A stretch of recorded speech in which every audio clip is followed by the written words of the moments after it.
them is the most current issue, which is the performance of the party in the last elections. These are the council elections. A lot of people seem to be worried that the party is losing popularity in areas which are considered your strongholds.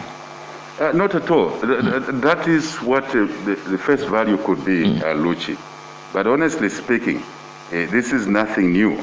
We know that ruling parties, especially corrupt ruling parties, those parties that really have nothing much to offer, tend to focus on buying people towards the general elections to paint a picture that they are still strong, and that's a psychological problem because they know that they're not strong. They know that they've destroyed the economy.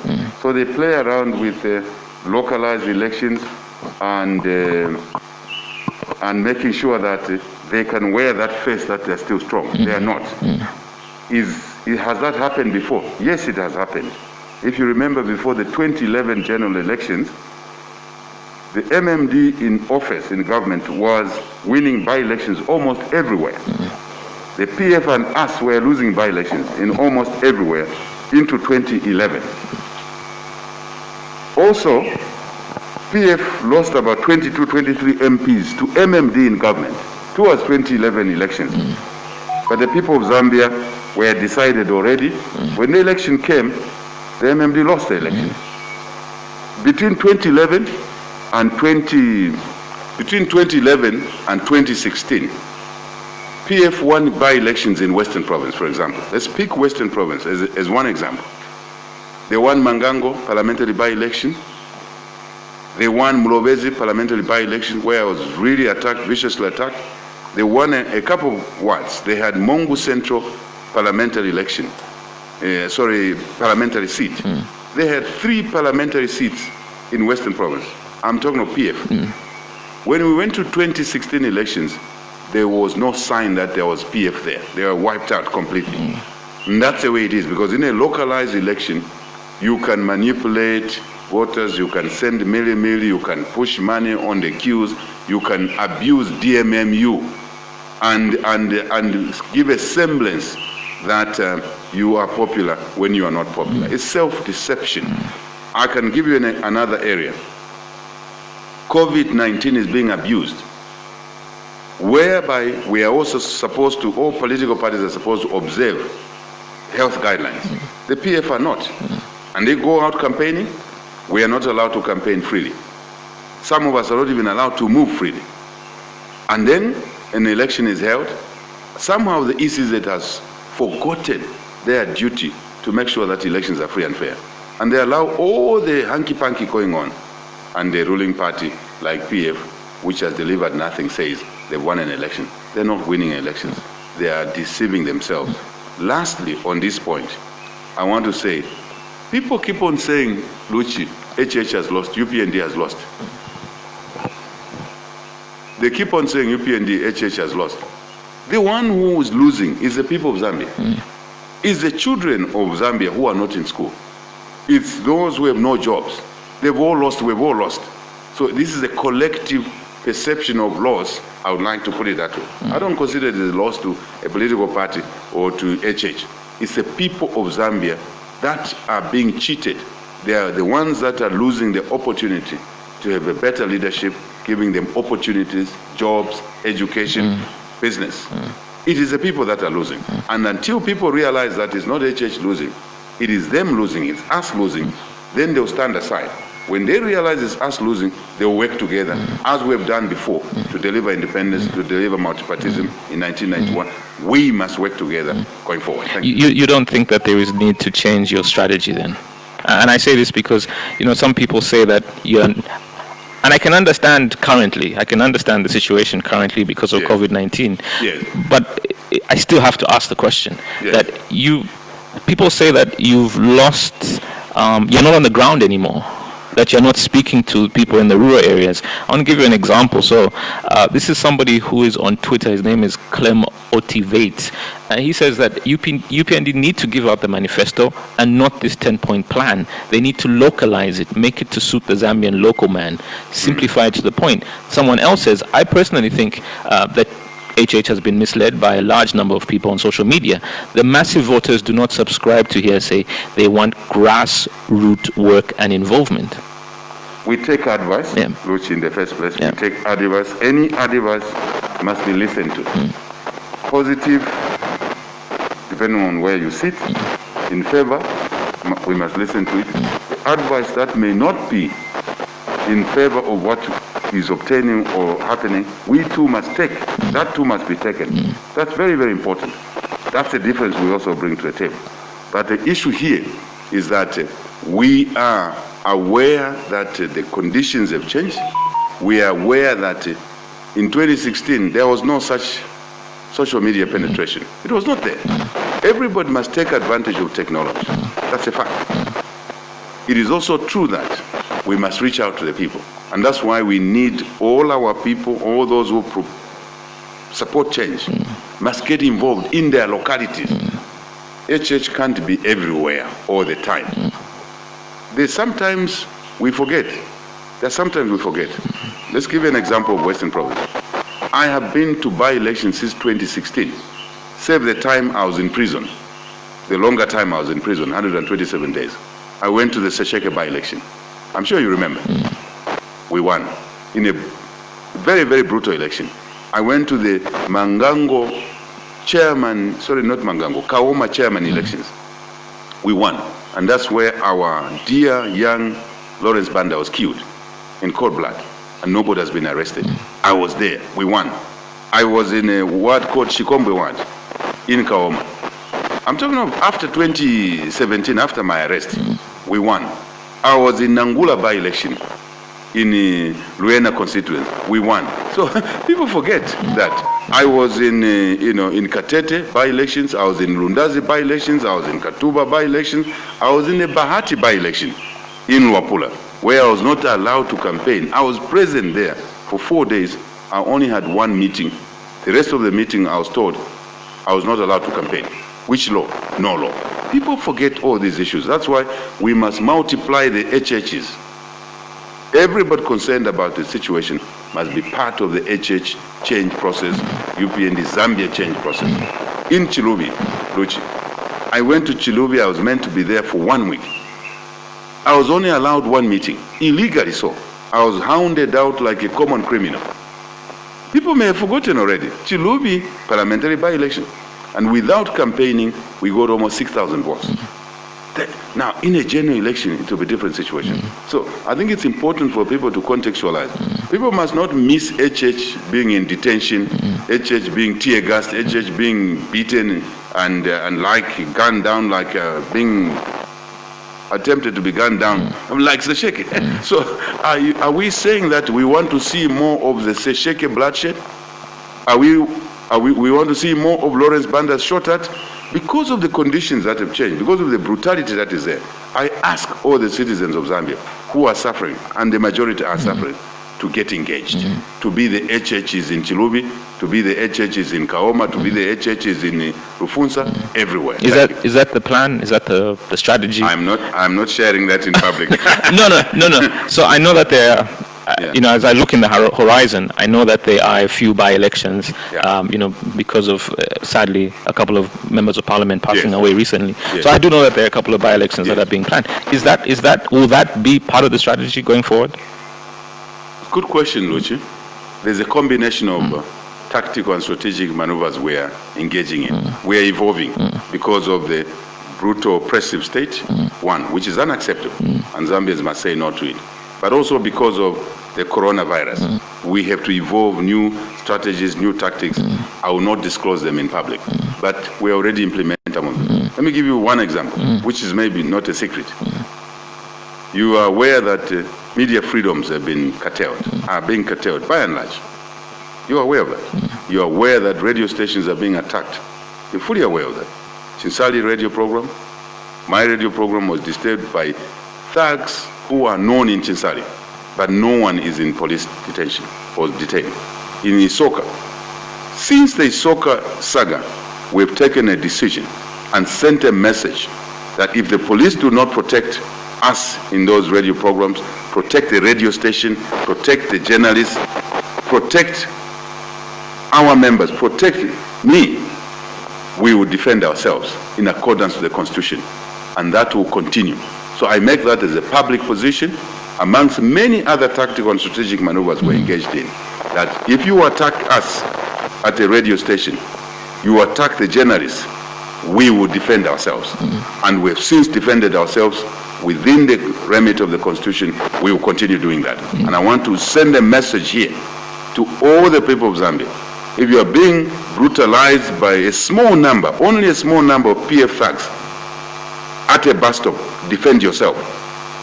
In the market, defend yourself. In a radio station, defend yourself.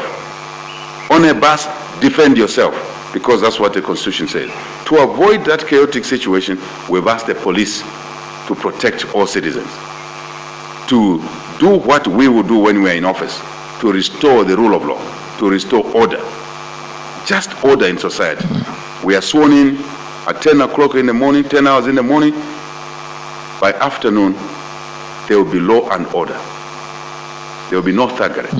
In a month, there will be no thuggery. And you don't think that the message of defend yourself might be misconstrued by your own cadres? To mean what? To mean you can now go around and beat anyone you want? No, they shouldn't that. Yeah. They shouldn't do that. Our message is to defend yourself in accordance to the law. Because the law says we are all free. We should not be attacked. We should not be restrained to wear our regalia, because we have freedom to wear anything we want to wear. We should be free to move. We should be free to talk to Luchi and Phoenix and my dear friend there. That's what the law says. That's what the Bill of Rights says. So the police are supposed to protect the people. If the police are not protecting the people because they fear to be removed from office, fired from office by the PF, a small clique of the PF, brutal people, then the law, the same law says citizens must defend themselves. That is the context in which we're explaining. And it should not be misunderstood. We cannot and we will not encourage our members to attack ordinary citizens. It is to defend themselves. But we're not just asking our members. We are asking the Zambian population, because we've had this too far for too long. They must defend themselves. There should be no confusion that they must become the aggressors. No. They are the victims. When the aggressors, a very small number, who are paid corruption money, attack them, they must defend themselves in accordance with the law. There should be no misunderstanding. Okay. I want to move on to some other issues. Yes. But I need you to talk about the manifesto, the party manifesto. Yes. Do you have any plans on releasing a form of manifesto that isn't just a 10-point plan? First, Luchi, very short answer. Yeah. The 10-point plan was a manifesto. A lack of knowledge is really a serious problem in our country. But your opponents constantly say that it's not enough. I understand. But what do our opponents understand? If they understood the economy, they would have not collapsed the economy from 7%, where they got it in terms of growth every year, to this year maybe -3, -4. If they knew what they were doing in office. They don't know what they're doing in office. So would we listen to people who don't know what they're doing? The answer is no. The point is that we say, here's our manifesto, summarized in a 10-point plan. That's a manifesto. The very usage of 10-point plan, an unknowledgeable and non-visionary team says there's no manifesto. It is a manifesto. There's a lot of detail behind that 10-point plan. It is there. We actually were documented in black and white manifesto. Let's put that aside. Going to 2021, we've already finished revising our manifesto. We're working on it. So you will see, it may be even 8-point plan, but it will be a manifesto. There will be a detailed manifesto, as it was before. There will be a summary, as the 10-point plan was. Maybe there will be 8, maybe there will be 15. Then there will be even a smaller one, because of the very concerns that people are raising. That will be simpler. That will be translated into local languages. That's our answer. Okay. I want to ask you about part of what's in your 8-point or 10-point plan, or maybe it may even be a 12-point plan. So I want to first of all start with tax reforms. These are questions, by the way, that came in from a number of people They're not new questions, but I feel like we need to remind people. So someone wanted to find out. They said to me, you please ask, the president of the Upnd when you speak to him about tax reforms, whether there will be tax reforms, and what some of those proposals and what some of those changes will look like. There will definitely be tax reforms as part of our manifesto.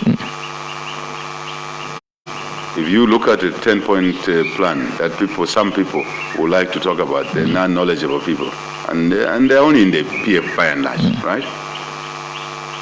Tax reform was there, lowering the cost of doing business.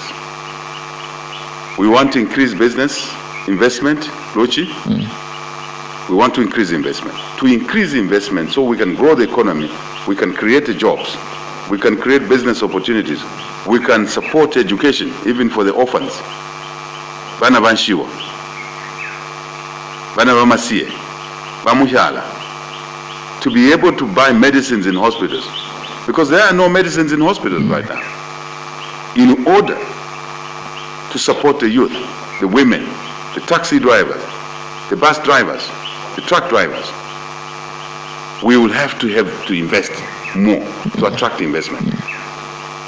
Once we attract investment, one of the fundamental cornerstones of attracting investment is to lower the cost of doing business. What does that mean amongst many components? Yes, we'll have a zero tolerance to corruption, which steals money from the public and increases the cost of doing business. We will also lower the taxes. Reduce the number of taxes, such as boho taxes. We'll get rid of the boho tax or levy, so that we can actually even support people to access clean water, support bohos, support damming to conserve water for consumption, human, for animal consumption, for irrigation. We will actually put a support mechanism to encourage people to access clean water and therefore reduce diseases. Cholera, for an example, the waterborne disease, the hygiene disease. What else? Oh, tax out. The current taxes pay as you earn is too high, 35% plus. And that money, when it's collected, those in government go and use it to buy a plane. Expensive plane, $135 million. Those in office go and buy VXs. Instead of buying COVID-19 support equipment to protect the medical staff, they go and buy VXs. We will take away that money from the greedy politicians, if you like, by reducing the pay-as-you-earn. Just as one example, or a second example. I said boho tax, then the next is pay-as-you-earn. We want to reduce the pay-as-you-earn to around 20-25. We're still working on our numbers, but between 20 and 25%. Reducing it from 35%, which means 10% away. That money will now rest in the hands of the employee, in the hands of the household. Then they can support their families. They can send their children to school. That's one of the fundamental reforms we're going to do. So then reduce the number. I talked about reduce the quantums and be able to focus more on money left in the hands of the owners, citizens, rather than the corrupt political elite. And you will see more investment. It will even attract foreign investment. When foreign investment comes, Luchi, we will not allow them to invest on their own. They will have to joint venture with Zambians. By what means? Just 3 examples. 1, we are going to give land to Zambians. Anyone who wants to invest in land as a foreigner, you have to partner with a Zambian. It happens in Dubai, it happens in other countries. Number 2, we will give licenses for extractive industries. What are these? Mining, timber, mukula. No foreigners will be given those licenses. They'll be given to Zambian citizens. Any foreigner who wants to work in those areas must joint venture with Zambians. Number 3, we'll change the law. All contracts for procurement of goods and services will favor Zambians and Zambian companies. Anyone who wants to do a business in that sector has to joint venture with Zambians. Just 3 amongst many laws we're going to change, many arrangements, and support this change in laws with operational procedures, tendering procedures, monitoring, and you will see a huge difference more investments will come.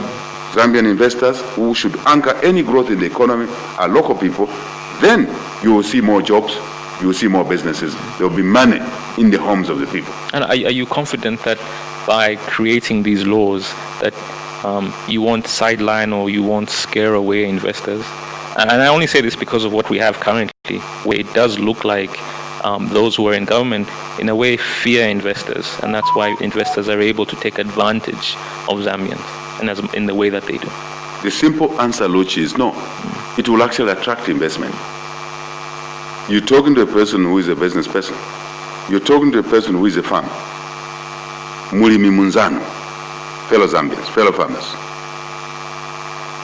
You're talking to somebody whose background is business, is village, is community. All of this is meant to help the Zambian community by combining investments, needs of investor, whether you're a Zambian investor or regional foreigner, you have needs. You want to see your money grow. But we will emphasize the joint benefits with Zambians. I talk to a lot of investors, Luch. They understand what I'm saying. They're actually surprised that the PF is not doing what I'm saying. They understand what I'm saying. They know that's how it is. I went to school in England myself, part of my school, and worked there, part of my work culture, my work experience. The English are favored, not me then as a foreigner. These countries God gave us and put us in these locations, and the duty of the Upnd government will be to take care of Zambians first. But we know how to do it. We combine it with investment, local and foreign, and that will attract more investors, contrary to the perception. In fact, the investors are surprised that these things are not happening. So they are wondering, where's the leadership? The answer is that there's no leadership. Thank you. Okay, what about food? So my question around food Yes. is a bit broad. Yes. So it touches on issues to do with how we can ensure that people have 3 meals in a day, but it also stretches to inequality. Yes. And the huge inequality that is in this country. That is true. If you read some of the headlines in the papers this week alone, is somebody who is in court, and he was, someone was testifying over how much they've earned in 7 years. You compare that to what a regular person on the street is earning, it is unimaginable for him to reach those levels. I want to ask you about those huge levels of inequality and how we can reduce that gap between the rich and the poor and ensure that the cost of living for a Zambian is affordable. Yes. Very good question, Luchi. First, food is life. As water is life, food is life. Try 1 day, 2 days, no food, no water, you're gone. I was reading a story somewhere, Luchi, that you do need a doctor every now and then to attend to you when you have a headache. You do need a lawyer every now and then when you have a legal matter in court. Not every day. But you need food, you need a farmer every day. Minimum, average, 3 times a day. Breakfast, lunch, dinner, supper. You need a farmer to give you food, to make food available. Many people have never thought about that in that way. Farmers, food is critical. It's medicine to the body before you take a Panadol. Even a doctor will say to you before they give you a medicine prescription, they say, have you eaten? If you have not eaten, they say, first take food. That's how critical under the UPND agriculture will be taken. Uli me. We will make sure that as UPND to make food available. Not just available, Luchi, to make food affordable. We have clear policies in agriculture. Uli me. The fundamental policy to achieve availability of food, affordable food for the people, which also helps to close the gap between the rich and the poor, is to reduce the cost of production, agricultural production. We'll reduce the price of fertilizer, Currently, the PF are buying fertilizer at $1,000 per ton, plus, in kwacha terms, 18,000 kwacha per ton. We will bring the cost of this fertilizer down when we bring it in from 18,000 kwacha per ton to 7,000 kwacha per ton. Big difference. And that saving will pass it on to agriculture, provide fertilizer at a lower cost. Why is fertilizer costing at this much under PF? Corruption. Muchinyanje tikamba chipupu. Chipupu. We'll take it out as a UPND policy to reduce the cost of production in agriculture to make food affordable and cheaper, and available.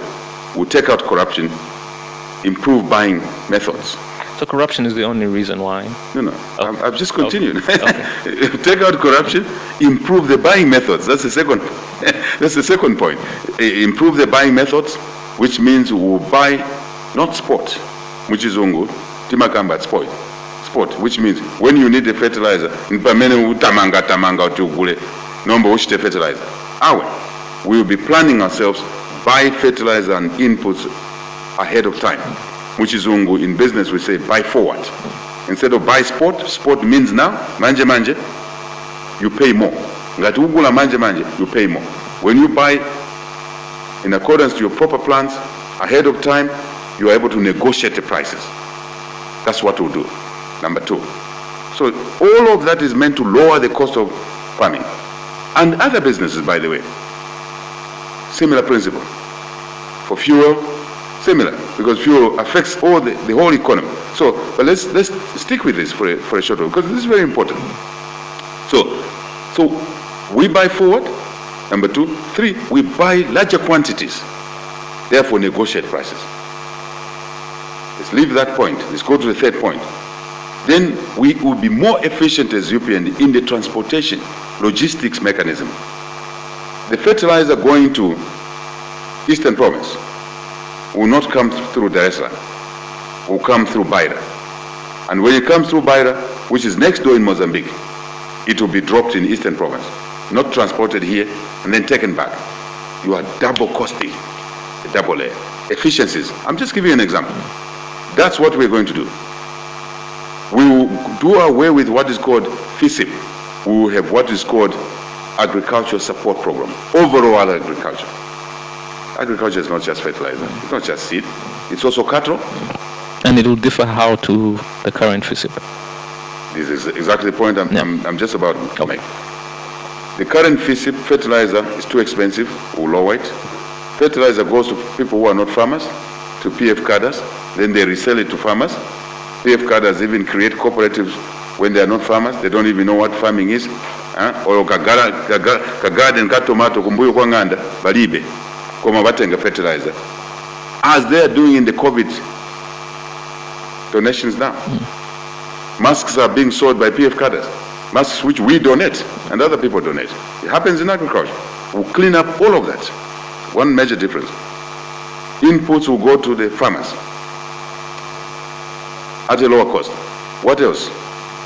It will be a total package agriculture, because you can't plant 20 acres with your hands. You need cattle, because tractors are expensive. We'll give a good price to farmers. We'll pay farmers on time. We'll pay agro dealers on time.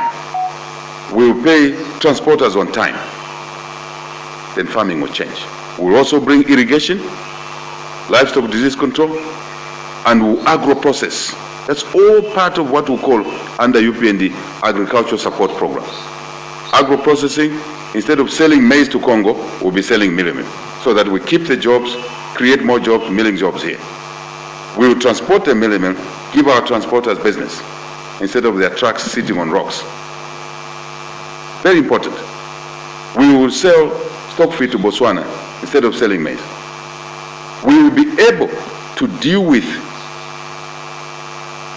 value addition as part of the agricultural support program. FISIP does not deal with that. Okay. Thank you. I need to take a little break for news. Yes. We'll come back just after 10:05, I believe, and we'll continue our conversation. In case you just switch on your radio, we are at the residence of the president of the UPND. This is Let the People Talk. We'll be back very shortly.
It's 10:06. Welcome back to Let the People Talk. Our guest on the program this morning is the president of the UPND, Mr. Hakainde Hichilema. Before the break, we touched on many different issues, but let's talk about job creation. Youth unemployment is still extremely huge. I don't really want to ask you what the plan is, but I do want to ask you what your thoughts are on how we can create jobs. Very important question, Luchi. It also addresses your earlier question about closing the inequality gap. The inequality gap has grown in the last 5 to 9 years, largely because the economy has shrunk, the jobs are few apart. Kulibenchito. Businesses are suffering. So contracts are fewer, and therefore people are earning less. To address that, under UPND, is to basically manage the economy better, bring investments, support citizens to invest. But they can't invest now because the cost of doing business is high. I talked about it already. So we will deal with lowering the cost of doing business. We will make investing more attractive. We will change those laws, number 3, that I talked about. Land belongs to Zambians. Anyone who wants to invest must join venture with Zambians. Licenses, timber, mukula, mining, manganese licenses. Very important.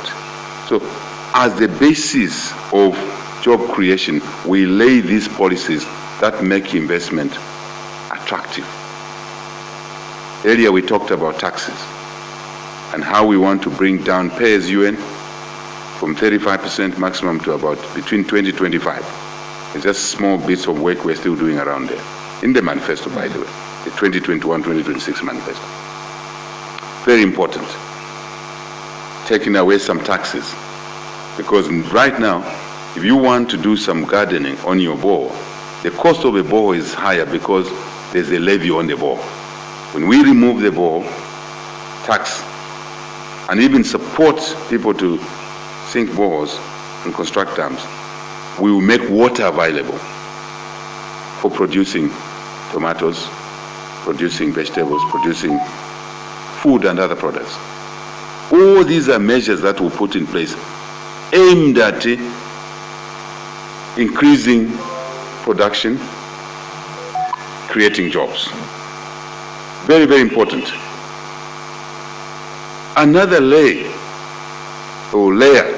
for us that we'll use to create jobs. Because as you know, if you make farming affordable, farming is the largest employer in this country still. Self-employment and those who are in a formal job. The largest is agriculture. It's not mining, it's agriculture. So you get agriculture right, you're going to get a lot of people out of poverty in terms of food, out of poverty in terms of income, self-generated income, self-employment. Then let's go to the urban colleagues. We will change the laws. We will stop buying anything that we can make in this country. We'll stop buying. For example, the youth and the women and other ordinary citizens, we will give them as UPND contracts to buy, not to buy, to make desks, contracts to make all the uniforms, nurses' uniforms, police uniforms, army uniforms, all windows, door frames for our schools, our clinics, which will be bought from our youth companies who will have given capital, equipment and working capital so that they can be able to make these things. But if they make these things and we are importing them from another country, then we cannot Luchi, create jobs. That's how we're going to create jobs, by giving contracts for supply of goods and services. I've only given examples of desks, no desks from a foreign country. They were from Zambia, made by the youth, who are idle now. All of a sudden, there's a carpenter, there's a welder, they'll be busy now. They'll be busy now. They'll be able to have income, because the government of the UPND has changed the policies, has changed the laws. It gives them self-employment, and also they will employ more people working in the welding shops.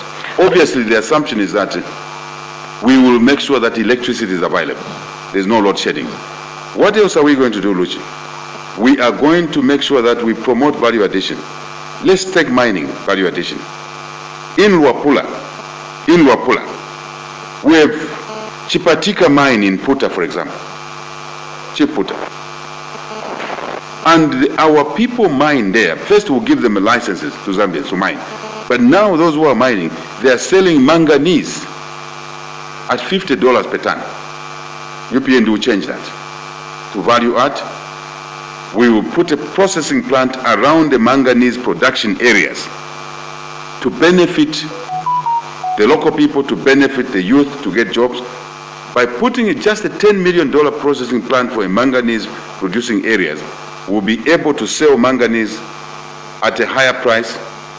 Instead of $50 per ton, we'll sell manganese at $1,000 per ton. It will put more money, more jobs at the mining site, more jobs at a processing plant across the country.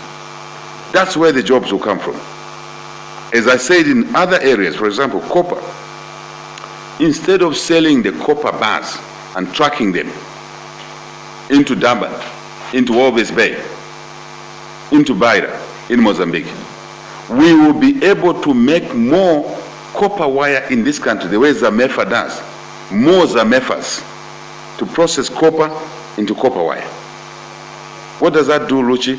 It creates the jobs, it creates the business opportunities, it increases the income, and addresses partially the gap between the rich and the poor by closing that gap, because those who are employable are employed. We will bring back the proper teacher-pupil ratio, which means we will employ more teachers. The teachers that are roaming the streets after graduating, just support value. Get your NRSs, get your voters' cards, vote on that day. There are 50,000. Sorry? There are 50,000 of them. Absolutely. Who are on the streets, who are trained, but there are no jobs for them. The plan is for them, for us in UPND, to take them into the classrooms, because that's what we spend money as a community, as a country, to train them. That is the difference between us and those in office today. So we will take these away from homes, away from being fed, to this classroom. We will do the same for the nurses. Reduce the nurse-patient ratio, the doctor-patient ratio. Too many patients today are being looked after by too few nurses, but they are trained nurses. It will be the UPND policy to take this ratio down so that we can increase the number of nurses and medical staff working in the hospitals, by supporting the hospitals, taking money, stolen money. I know, Luchi, you may ask me a question, where is the money going to come from? The money will come from the savings we make. Instead of having that plane, presidential plane, we don't need it. One or two people stretching their legs. $135 million is too much money. Maintenance cost alone. Did you know that the maintenance cost alone of that plane, $200 million, contract signed. So $200 million plus $135 million, $335 million. There is the money. The money from fire tenders, $33 million we would have saved. The money from roads, the roads are constructed at a higher cost. We will reduce the cost of roads, make it the correct cost, so that Ndola Lusaka Road would have cost us only $300 million, we would have saved $900 million, because the contract has been given at $1.2 billion. That money then will put into employing nurses, employing teachers, improving the health standards, improving the education standards. So in other words, building more hospitals, building more schools, is that? First and foremost, very good point. First and foremost, we utilize the existing hospitals, the existing schools, so that the teachers, the nurses that are not in the hospital, they're taken to hospital. Then what else do? We pay them well. In tandem, alongside tiri kukonza a problem, we are also, because our minds work differently, but better, versatile, up, sideways, and we'll be also looking at making sure the schools are closer to the population, which answers your point of building more. But there's no point to build more if you can't utilize even what is there. So we'll utilize what is there, but in the process, puts jobs amongst the youth. In the process, when you make hospitals and schools working well, they buy things. What are these things they buy? The desks. The desks will be made by youth, women, Zambian companies, not from a foreign company. I talked about it already. Yeah. So this is the way we are going to create jobs and reduce the income gap and also grow the economy along the way. Yeah. All these things are connected. There's something I haven't heard you speak of. Yes. And so this week alone, I think it was yesterday or the day before yesterday, social media is awash with a lot of young people who were getting their results from one of the universities, Unilas. Some of them were in their final year, so now they've got degrees. Yes. There are those who are in their last year who are about to get their degrees. Yes. I mean, what do you say to people who are degree holders, who have degrees, who can't get jobs, economists, whether it's doctors, engineers? What do you say to them that, listen, don't worry, under a UPND government, the jobs will be there? Exactly. Very connected comment to what we are answering already. Our message to you out there is you are stressed. Your parents, your family spent money to keep you in school. Hard-earned man. You graduate, you have no future. This is the story of the PF. But we to lose hope because the story of the UPND is coming in 2021. And it's you to put the UPND government in office. That's why earlier I said, the loss you may define as a loss in a by-election. It's not a UPND loss, not an HH loss. It's a loss for these youth who have just graduated and they have no jobs. But they must not lose hope because help is on the way. What help? The very things I'm explaining now. You are a nurse, trained to be a nurse, you go back to hospital. You are trained to be a teacher, you go to a classroom. You'll be paid better. You'll have job security because we'll bring back a professional civil service, public sector, where job security will be assured, remuneration will be improved, and you'll be able to be promoted to the highest level, Secretary of Cabinet, Permanent Secretary, because you'll be a career public officer. So they must start dreaming of those better days, but that is in partnership with UPND, UPND government. PF cannot offer that. Even people who are saying PF are trying, what are they trying? If they were trying, they were working well. These numbers of graduates you're talking about who are roaming the street, joining others who graduated 5 years ago, they would be in employment. The very fact that they're not in employment is a clear message that PF has failed. You are an engineer. You are an electrical engineer. We want you to be part of the future of doing away with load shedding. Too much load shedding. How? By engaging you, private sector, public sector, reforming ZESCO, making it more efficient, but which means now also taking out untrained cadres in ZESCO, replacing them with you who has just graduated with an electronic engineering degree, or whichever profession you have. That's what we're going to do. That's the hope. That's why they must support Bali, they must support UPND. We will create jobs, as I said, through agro-processing, value addition, agro-processing. Why? We will be making sure that our cotton from our fields go into our ginning companies. From our ginning companies, it will go into cloth manufacturing companies. From the cloth manufacturing companies, yarning cloth manufacturing companies, they go into a youth company making police uniforms, making nurses uniforms, making a carpenter making desks, a Zambian carpenter, a welder making window frames, door frames. And the government policy will be to buy all of these and use them in the expansion of schools, in the expansion of hospitals, in the expansion of various infrastructure. My brother, my fellow citizens, listeners, this is why UPND must be given an opportunity to run this country. It is these views. It is also going to be important for us to pay retirees on time. A total package. You retire under the UPND government, you get 2 envelopes. One envelope has a retirement letter, another envelope has your package. You don't have to die before Your you full get package. Your full package. in accordance to the pension arrangement. Your full package, thank you very much, in accordance to your arrangement. Your full retirement package, then you graduate to now a pension which is paid over a period of time. But people are not getting their full package, terminal benefits or retirement benefits under the PF now. That will be a thing of the past. Why am I saying that?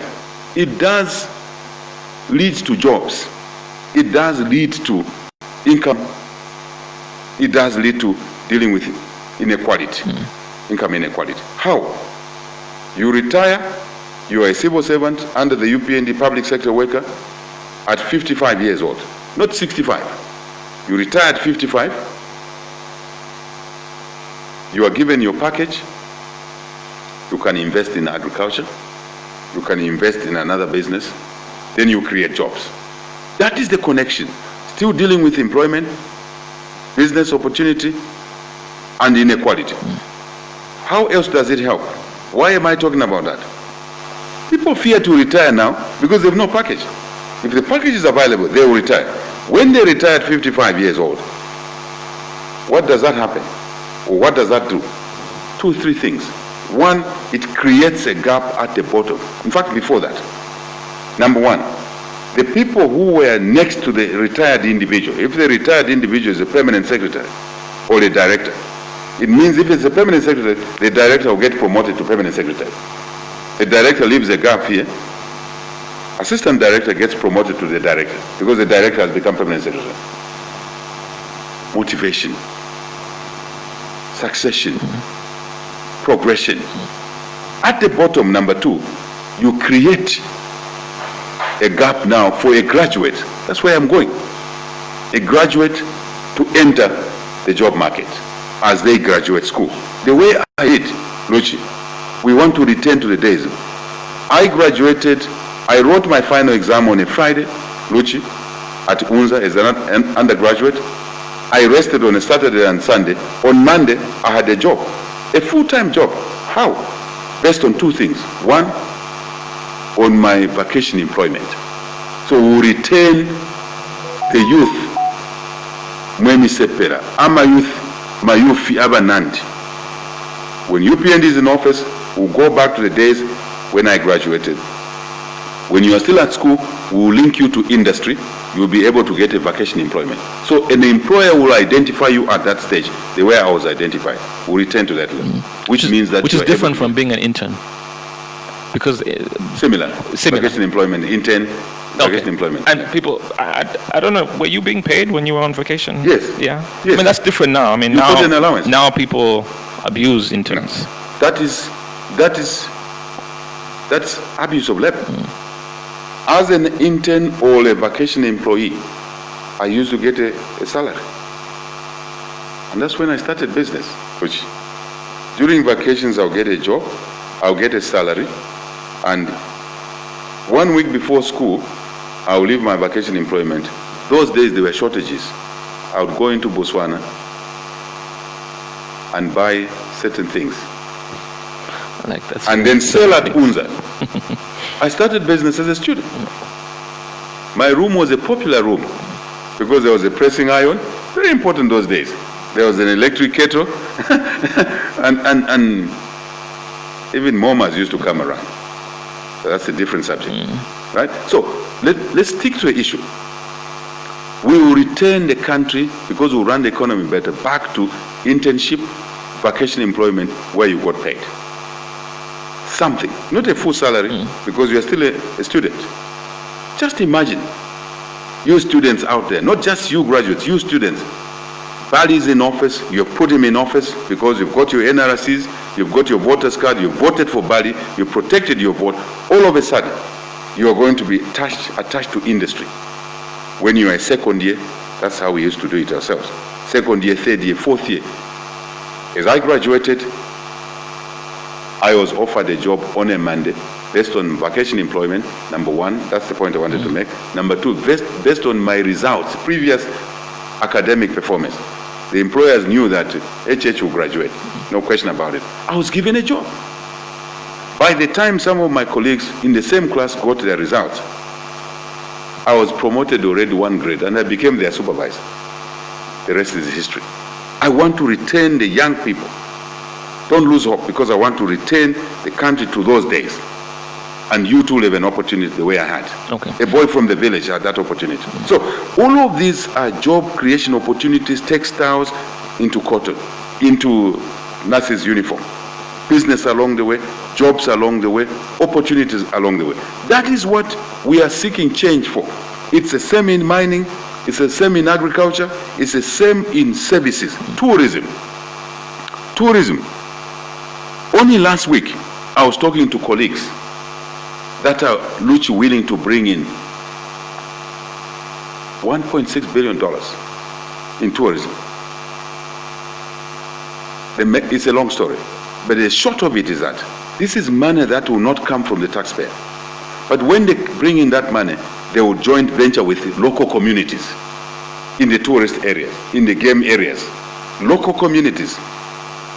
The people in those areas, the headmen, the chiefs, and other investors in those areas will joint venture with experienced investors and then create tourism jobs. Will create, if you like, lodges, more lodges that will be viable. Today, if you go in those lodges, there's nothing because there's no vision. That's the vision we bring. But tourism will become another key employer. And Luch, I know what I'm talking about. Okay. I understand what I'm talking about. All right. I need to take another break, a very short break. We'll return just after 10:32 this morning.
It's 10:35. Welcome back to...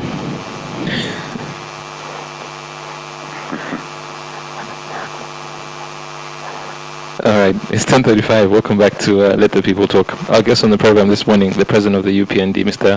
Hakainde Hichilema. So our text line is available for you to use. We only have one line that you can use to get in touch with us this morning, and that's 0978-895-895. So please don't dial the 226-841 number, because you won't be able to get through. But you can dial 0978-895-895, and you can WhatsApp as well on 0978-895-895. Those are the two numbers you can use if you'd like to get in touch with us this morning. 0978-895-895, and via the WhatsApp line 0978-895-895. Let me pick up this call. This is hello.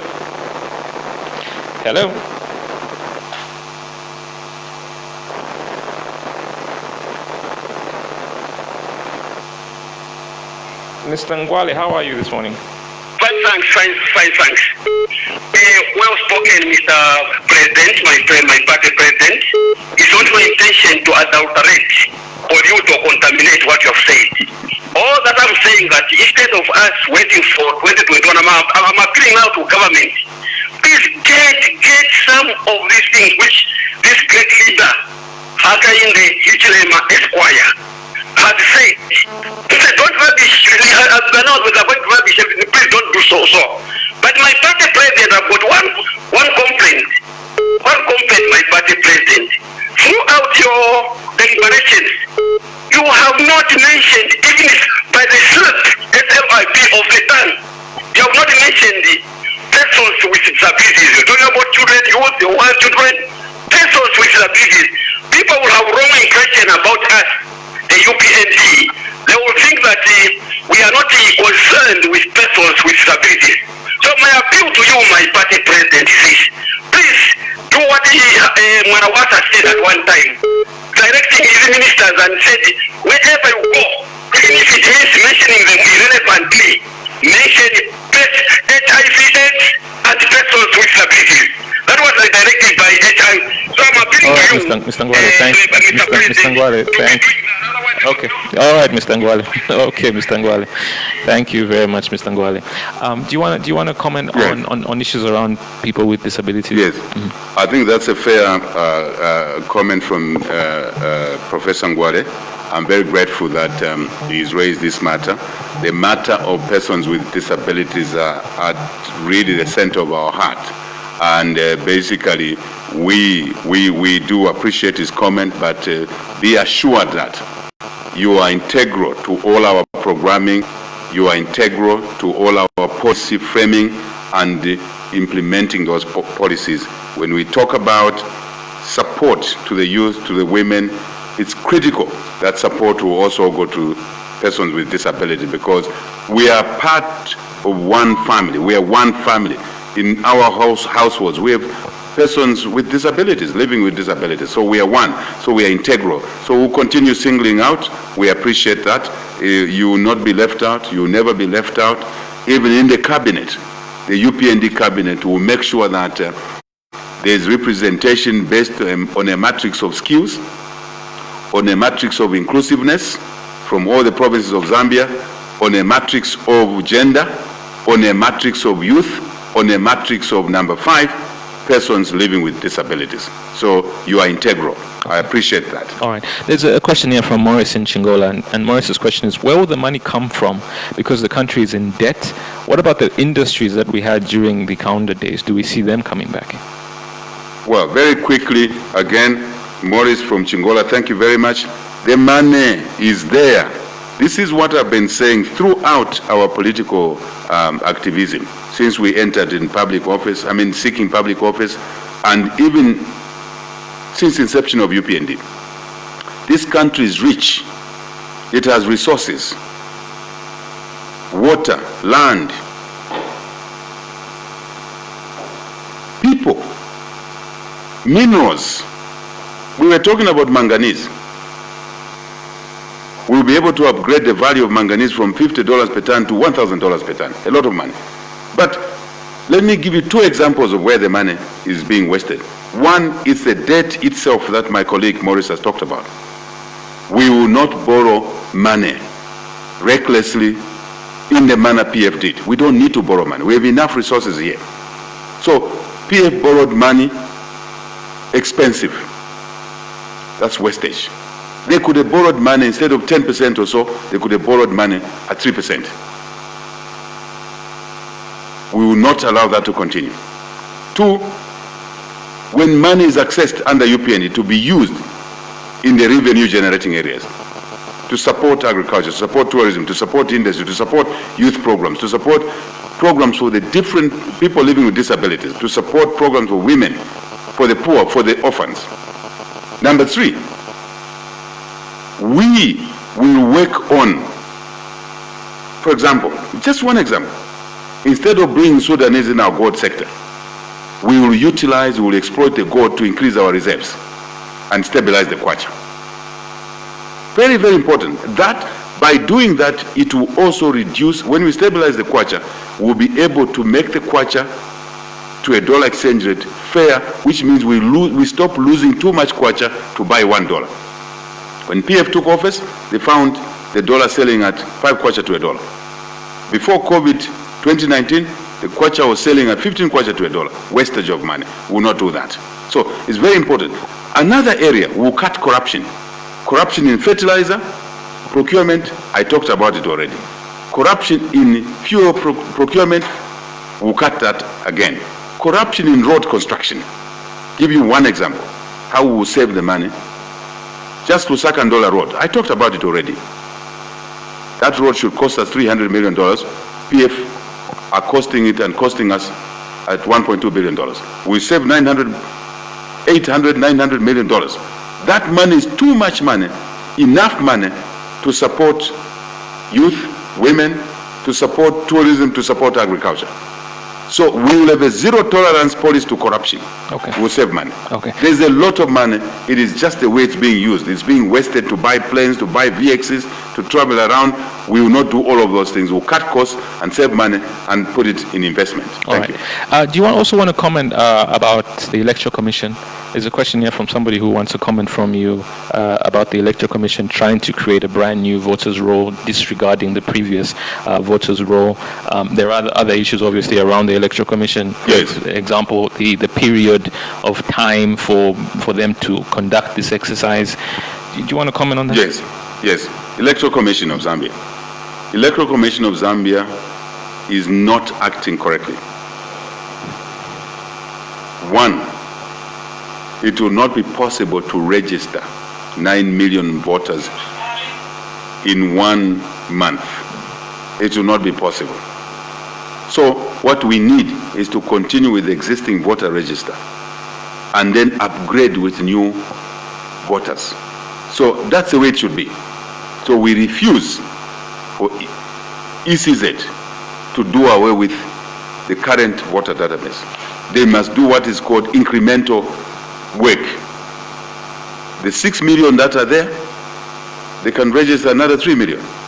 They can clean the database, but not to do it away with completely. They are trying to favor PF, because now you'll see NRC issuance is not being done fairly. They have started with 5 provinces. Why? They should have done NRC mobile registration in all the 10 provinces. The money is there. But it's all manipulation trying to rig elections. Zambians should not allow that. Voter registration is continuous under the law. Why are they not registering voters in a continuous way? The law says voter registration is continuous. They are not doing it because they want to manipulate the voter registration to favor the PF. We are aware of what's happening. Zambians must say no to that. Okay. Yeah. 0978-895-895 if you want to get in touch with us this morning. Hello, good morning. Hello. Morning, how are you? Sorry, your line is not very clear. What you do is try and call back 0978-895-895 if you'd like to get in touch with us this morning. Hello, good morning. Okay, that's another line that's also not clear. All right. All right, here we go. Hello, good morning. Hello. Morning. Hello. Morning. Hello. Morning. What's your name, boss?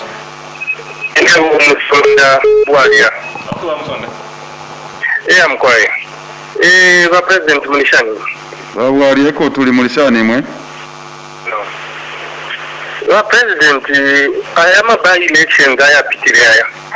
Yalera ngati ba PF kulia kuma areas yeko mwaja ma stronghold nabengira nomba. Anga imo ba UPND. Echi mule chita kuti muingire naye ku Northern, ku Lwapula na ku Muchinga na Totera. Thank you very much. Do you want to respond? Yes, I think we've dealt with that issue before. In fact, at the beginning of the program, so thank you, Bamsonda. Thank you for your question. To Atotelam Kwai for asking that question. I think we dealt with at the beginning that this is what ruling parties that are leaving office do. They want to create an impression that Nabengila, so that they can plan to rig. We are aware of that scheme. I think it will not be allowed. We have a program. But I also say to the people of Zambia, they must do what is necessary for themselves. Look at the question you've raised. What are we doing about northern Lwapula, the northern part of Central Province? Look at the results in Chibale Wat, in Serenje. We did extremely well as UPND. Now if we're not Wingira Kuria, look at the Chiengi results. Very, very clear. But the important thing is that the country across, people across the country, they want to change. But if we kuchinja, babwalia weso abantu na bachula. So naimwe epo mulia po babwalia ingire ni mu campaign.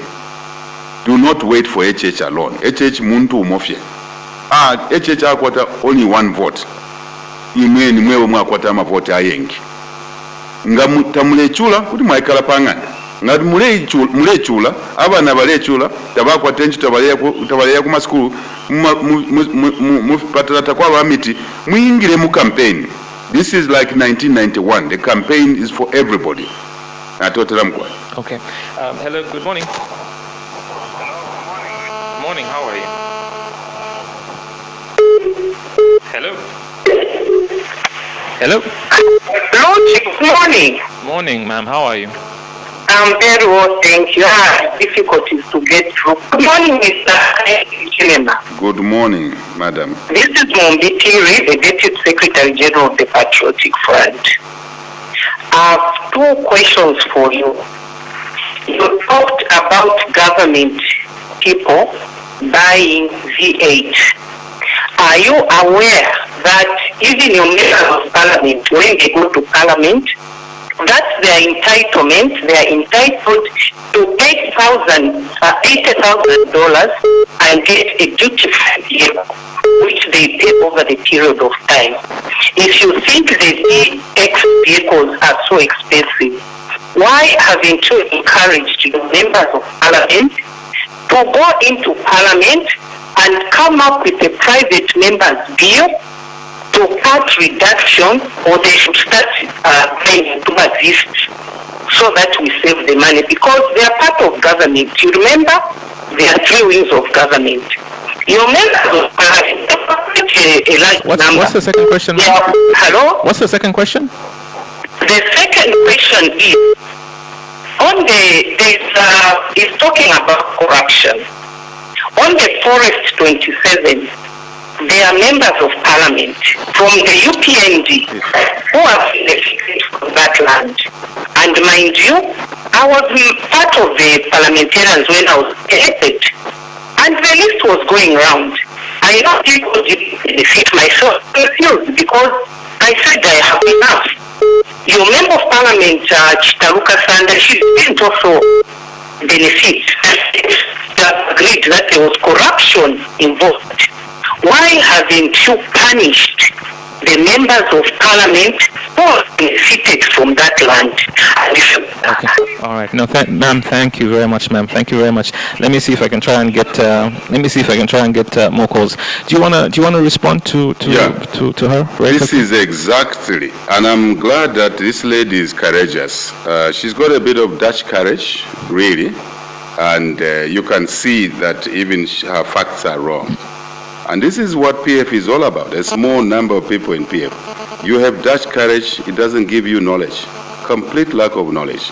Number one, she's saying if we are complaining of UPND, complaining of buying VX is expensive, but UPND MPs are buying VX vehicles. It's a simple thing. It's a lack of leadership. When UPND comes in, we will change the policy. We will not even leave it to the MPs. We as UPND government will change the policies that nobody will be buying a VX. It will be the government of the UPND policy.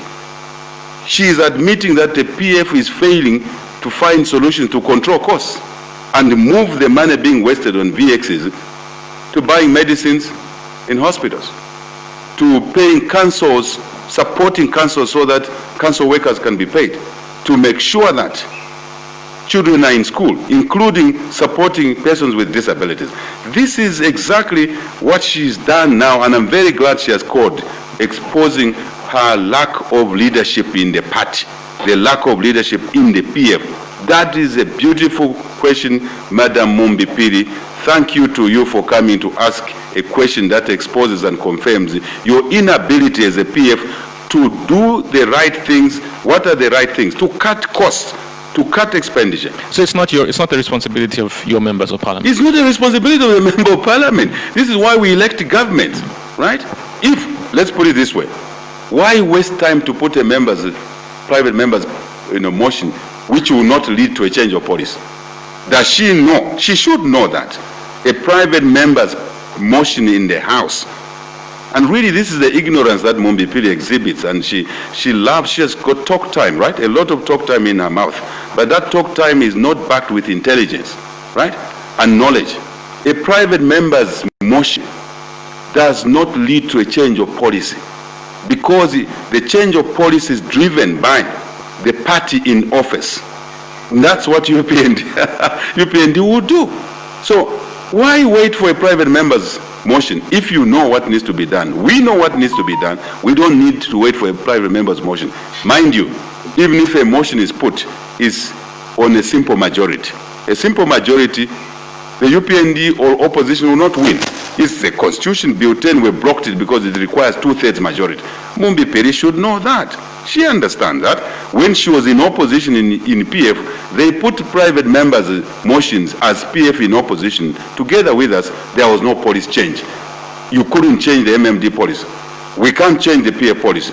We can only change the PF policies by a change of government, by bringing UPND into office. Her second question, that we are talking of corruption. I'm glad she again admits that there's corruption in PF. Forest 27. She says they are members of parliament of UPND. She names one as Chitaluka Sanda. We don't have a member of parliament, in that definition, right? I don't know the member of parliament in that definition. Maybe she knows something I don't know. The issue here is that, away from her exhibiting ignorance there, the issue is that she's admitting that there's corruption in the PF. And she said, oh, UPND members also, you are benefiting from the PF corruption. That's why we need a change of government. And we will bring a zero tolerance to corruption. And we will not allow Forest 27 to be abused in the manner PF has abused it. Who degazetted Forest 27? For the vouchers to devour it. It was the PF.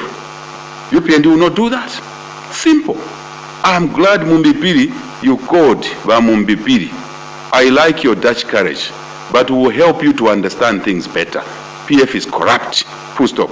There must be a change of government. You're taking too much money, people's money. Fire tenders. What do you want us to do on the fire tenders? A wheelbarrow, a second-hand wheelbarrow called a fire tender, which costs $200,000. You spent $1 million. You wasted taxpayers' money of $33 million. That money could have gone a long way to look after the weak and the sick in society. When you steal social cash transfer, 10 months, British citizens, taxpayers give us money to pay the owed, Nkote, Nkalamba, to support the people living with disabilities, persons living with disabilities. You steal the money. You steal the social cash transfer. You should be ashamed. Even to call on this radio, Mumbi Piri, you should be ashamed. Sometimes have a sense of shame. A normal human being has a sense of shame. You don't have a sense of shame. You must develop a sense of shame. All right, people are suffering. You should be embarrassed. Okay. Thank you. Somebody wants to comment on the retirement age. Are you going with the 65 or 55? And then they say that because this has contributed to unemployment. Thank you very much. That's a very good question. Actually, we had touched it on already. Yeah. Retirement age under the UPND will not be 65 years. It will be 55 years old. And I've given reasons that at 55 years old, at least somebody is still strong enough to start a new life. Number one. At 55 years old, you get your benefits, lump sum, under the UPND government. You can start a new business. At 55 years old, when you leave, you are permanent secretary. It means that the director in that ministry can be promoted to become permanent secretary. Because at 65 years, it means those who are at the top levels have clogged up those who are 50. Imagine somebody saving up to 65 years old, and a director is 40 or 50 years old. They will never become permanent secretaries. They will never become directors, because they too will pass the retirement age before the one who is in office retires. And by doing that, promoting those in the middle, you then create employment opportunities for those that are at the bottom. That's what UPND is going to do.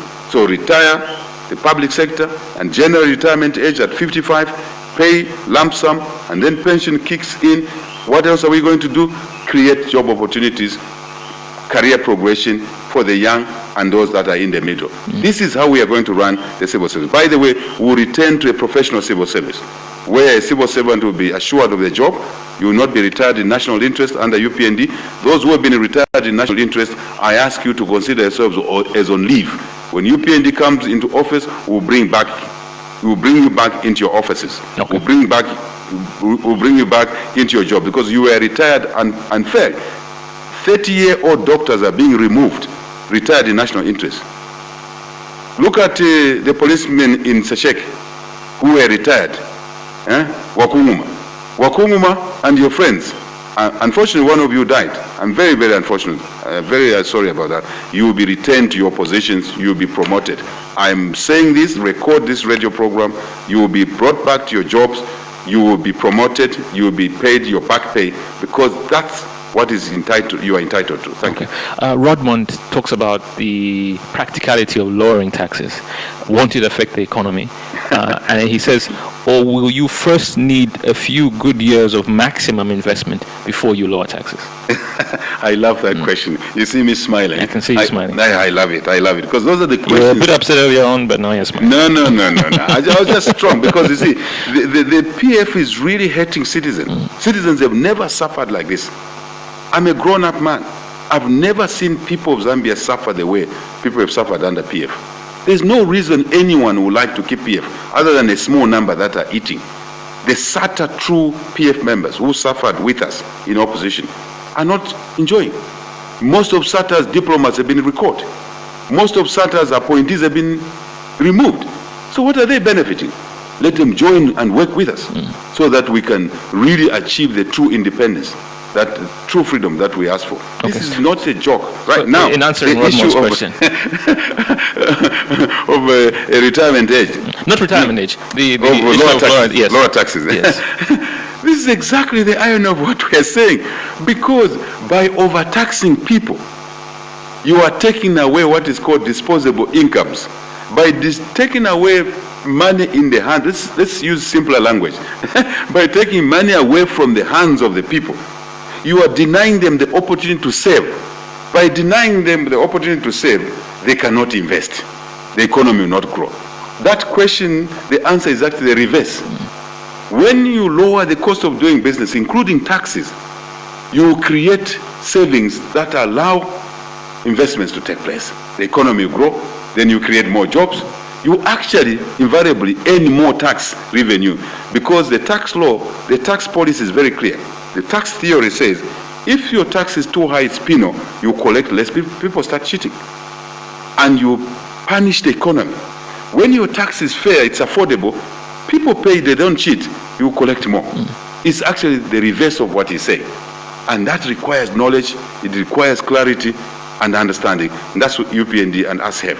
And so by lowering the tax, imagine from 35% pay as UN to 25, between, I said it already earlier, you are able to save 10% from an individual. An individual save 10%. That money now will not go to government to buy a presidential jet, to buy VXs which Mumbipiri is protecting, to dig a Z Forest 27.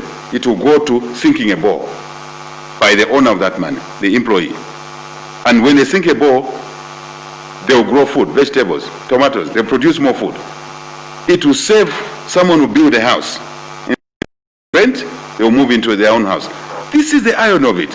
And more savings lead to more investment. That's how it works. In economics, if there was more time, I would have given a short lecture. Right?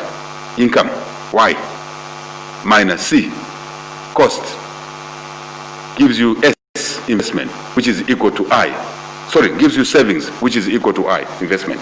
But I don't have time to do that. No, you don't. It's for another day. Yes. So the simple answer to that question, I appreciate the question.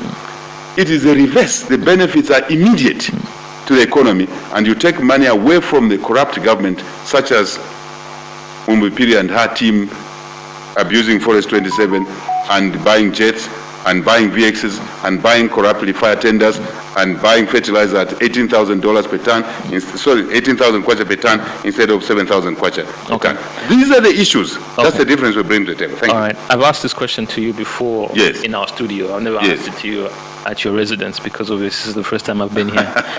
But I'm going to ask it to you. It's come via the text, slightly different from the way I've normally asked this question. When you were hired by government to evaluate and recommend prices to sell mining assets, did you think of what the impact the selling of those assets will have on the future job market? Thank you very much.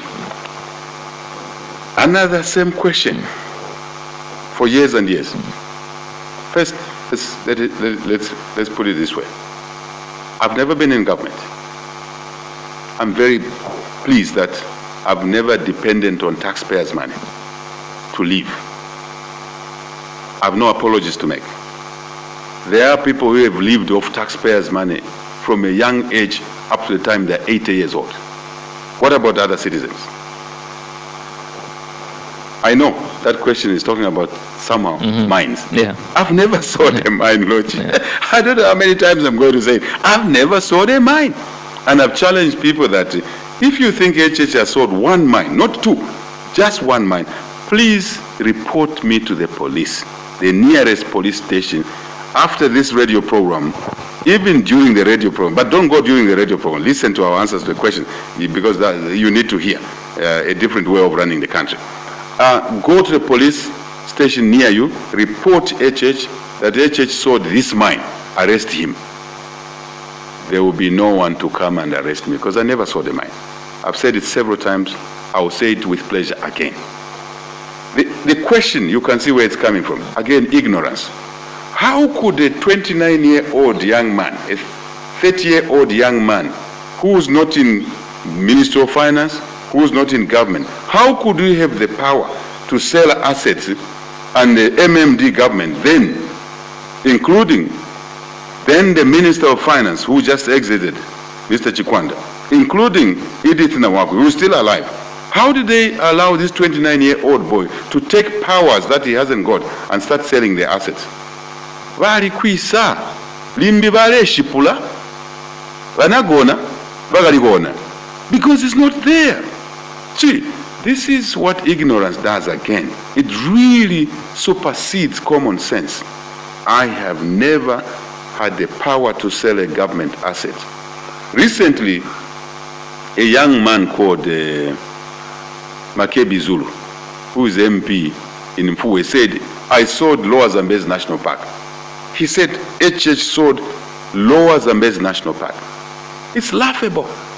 You can see, everything is HH. So if you think HH is the one responsible for everything, why don't you allow HH to run the country? Why do you steal his votes? Allow a free and fair election so that now HH can run the country, since you accuse him of things that he doesn't know. So allow him to run the country. Allow him and his team to run the country, and there will be no Forest 27 abused. Mumbi Piri, trust me, Madam Piri, trust me. There will be no VXs in that parliament. Trust me. Trust me, for once. Trust me. There will be no corruption. Trust me. There will be investigation on the Financial Intelligence Center report. Trust me. I will not buy a jet for $135 million, because that money is better in agriculture, in supporting persons living with disabilities, children, weak people, and in health sector. Trust me, Mumbi Piri, we will not arrest you. Trust me. Okay. We will restore the rule of law. Mumbi Piri, trust me. Tell your friends who are scared of nothing. They will not be arrested. We will look after every Zambian. We will be able to take care of people because they are citizens, not because they were born in a particular area. We will not detain the journalists. We will not have thugs attacking bus stops, taxi drivers. We will not have a few thugs collecting revenues from markets, because those revenues will be collected by the councils, unless it's a market cooperative. We will bring law and order. We will respect human rights. Mumbi Piri, don't worry. You know that Mumbi Piri is my relative, eh? Did you know that? No, I didn't. She's my relative. It's a small world. Even when she attacks certain tribes, we're all related. I will not disclose, because that will be embarrassing young people who are innocent. Her daughter is innocent. Well, my nephew is innocent. Okay. Right? So you just said you wouldn't attack anyone. Now you kind of revealed you. All right, let's move on. I do have 3 last questions to ask you, because I'm out of time. So the first one is about your cabinet. Everyone's curious to know appointees, vice president, and this is a question that actually came from the office. They said, can you please find out from HH when he's going to announce whether it's a shadow cabinet. Are you ready at all to talk about either a shadow cabinet, either a running mate? Are you ready? Yeah. Let me answer that. As I answer that, just to conclude that, there will be no stealing of Mukula trees. Nothing. There will be no exporting Mukula and lying on the value.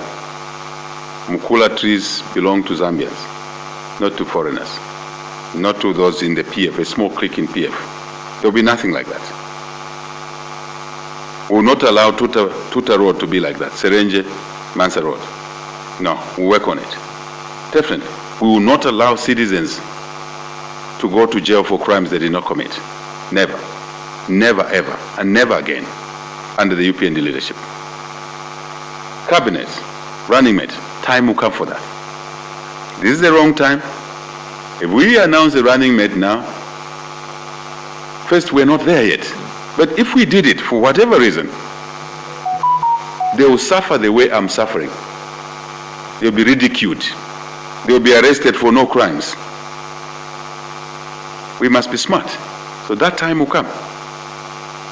That time will come. The cabinet, we can share the principles. The principle which we shared already before is that the UPND government, one amongst many factors, will be inclusive. In no particular order, which means all the provinces will be on the UPND cabinet table. There will be someone from every province of Zambia, unlike what is happening now, where the PF cabinet is based on exclusions. We will be bringing a cabinet based on inclusions. Number 2, it will be based on quality. It will not be based on your ethnic group. It will not be based on whether you are related to HH or not, or you're a friend of HH. It will be based on the quality you bring to the table. Energy minister must be able to add value in the energy sector. Agriculture minister must be able to add value in the agriculture sector. The story goes on. Tourism minister. So quality, experience goes within that quality. Number 3, what else? Seriousness. A UPND cabinet minister will be a serious minister, will not be playing jokes that we see today. Committed to serving the people of Zambia. Number 4, a a UPND cabinet minister will not be corrupt. There will be no minister in the UPND government who will be in court and report to the office at the same time. There will be no UPND minister who will do what Chirufya Chitali did. Take cadres to take over a court premises without masking, without social distancing. What Chirufya did that day, he was a merchant of the coronavirus infection. And that's what happened at the Kafue Road, gathering thousands of people, hundreds of people within a COVID environment. There will be nothing like that. No minister will be allowed, no president of UPND will be allowed, no vice president will be allowed to engage in corruption. We will lead by example.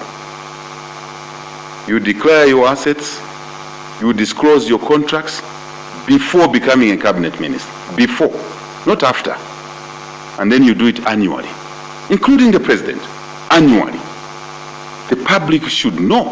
And if people are asking, who is the owner of 48 houses under the UPND cabinet? If you are the owner of those 48 houses, you should be able to disclose and say, I'm the owner. I bought them from this business. If you are not the owner, you are not you got them dubiously, the Anti-Corruption Commission will be free. Financial Intelligence Center will be free and protected by UPND. Auditor General will be free. Drug enforcement will be free, not to be threatened and calling them a report of the Financial Intelligence Center. Someone was calling it imfiti, witchcraft. How can corruption end? That's the issue. It will not happen under the UPND government, under the UPND cabinet. That will go for other jobs down in the civil service. Will be based on profession, experience, capability, not the name of where you come from, where you were born, because that's God's decision. Okay. Thank you. So the principles only is what we are sharing. Okay. Not the names now. Not the names. Because the names, we don't know who is going to be a member of parliament. Okay. Last time there was a confusion that, only nominated members of parliament. No. A nominated member of parliament, an elected member of parliament will be the same. The pool of ministers will come from there. Yeah. Until we change the constitution, led by the church mother bodies that time, because those will be different issues. Okay. Under the current law, everybody will be treated equally, and the best will be made cabinet ministers. Right, let me see if I can rephrase the question then. Yes. Do you have someone in mind as a running mate? Do you have someone in mind? There are many good people in the UPND, in Zambia, that are competent enough, even better than. But do you have someone in mind? Yes. Okay. There are many people. Okay. That's the answer. Okay. There are many people who are capable. In mind? No, Lochi. You have someone in mind. Boy, there are many people. This country is rich with competent people who can be presidents. Not just a church, many. But we also know many who shouldn't be presidents. There are many who should be running mates, and there are many who shouldn't. There are many who should be ministers, there are many who shouldn't be. The criteria under the UPND will be ability to deliver, ability to save the people of Zambia, and to be servant leaders, not to be master leaders. No. How do you ensure that you don't get bad elements into the party? And when I say this, what I mean is pacts, for example. These are very popular as you arrive at election time. Yeah. People enter into all sorts of pacts. How do you ensure that doesn't happen? Well, I think Zambians will help us. We will listen to Zambians. We will use our own assessment, but we will listen to the people of Zambia. After all, the government is for the people of Zambia. Government by the people, in terms of UPND, government of the people, UPND government, government by the people, government for the people. So the people have to have a say. As I said on the Electoral Commission of Zambia, Electoral Commission of Zambia is a creation of the people of Zambia. Electoral Commission must do what the Zambians want. The police must do what the Zambians want. What people Zambians want. They want to be protected, law and order, not segregation. The judiciary must do what the people of Zambia want. Judgments must be delivered on time, must be dispensed fairly. They must never be biased because of political involvement. So even in the judiciary, in legislature, in the police, men and women in uniform, they will be looked after, they will be respected, they will be given job security, and they will be able to be professional officials. Okay. Intelligence, police, army, ZAF, civil servants, all of them will be treated fairly, and they will not be removed from office. As I said, there will be job security. All of that is a package that will allow us to choose the best. Okay. Let me give you 3 letters. Remember these 3 letters. The principle of the UPND cabinet and government will be based on 3 letters. 1 letter is M.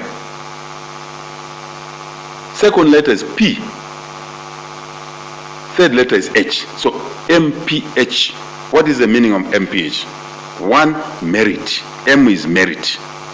We will bring people into government, into jobs on merit. Promotion on merit. Staying in office on merit. 2, we'll be pragmatic. P, pragmatism. We will do things that work for the people of Zambia. We will implement agricultural policies that will produce more food at a lower cost and stabilize the price of milling. Pragmatic. We will not be interested in socialism, capitalism. I've heard some parties talk a lot about capitalism, socialism, and ism, humanism. We don't do business with isms. We do business that work, things that work for the people, that will create jobs for the children, that will give persons living with disabilities opportunities, that will give taxi drivers a license, truck drivers for 5 years instead of for a short period. Renewing corruption, no. Number 3, the word I gave you, number 3, H, is honesty. Honesty. MPH, merit, meritocracy, pragmatism, number 2. Number 3, essentially, we will be working on honesty. Okay. If you are corrupt, you don't qualify to be in the European government. If you cheat people, if you are greedy, you go to Forest 27, you don't qualify to be the European government. So you can't say like what Mumbipiri said, because UPND MPs, 1 or 2 have a land there, then we also have more land. It means you have no clarity in your mind. You don't know what is right, you don't know what is wrong. In the UPND, it will be very clear you are dishonest, you don't qualify to be in that business. In the UPND government or rank of that. Thank you. Thank you very much for allowing us time in your residence to come in and have a conversation with you. That is Thank you, Luchi. Thank you very much. I really appreciate your being here. People of Zambia, get your NRCs, especially Mayufi. Get your NRCs, go. Pretend to be PF when they are organizing NRCs. Go in there, do a don't kubeba, get a voter's card, turn out to vote, protect your vote. Number 4, get your NRC. Number 1, 2, get your voter's card. Number 2, number 3, vote on the voting day. Number 4, protect your vote. The rest, leave it to Bali and the team. We'll fix the economy. We'll fix jobs. That's the program for today. We're back again on Tuesday for another edition of Let People Talk.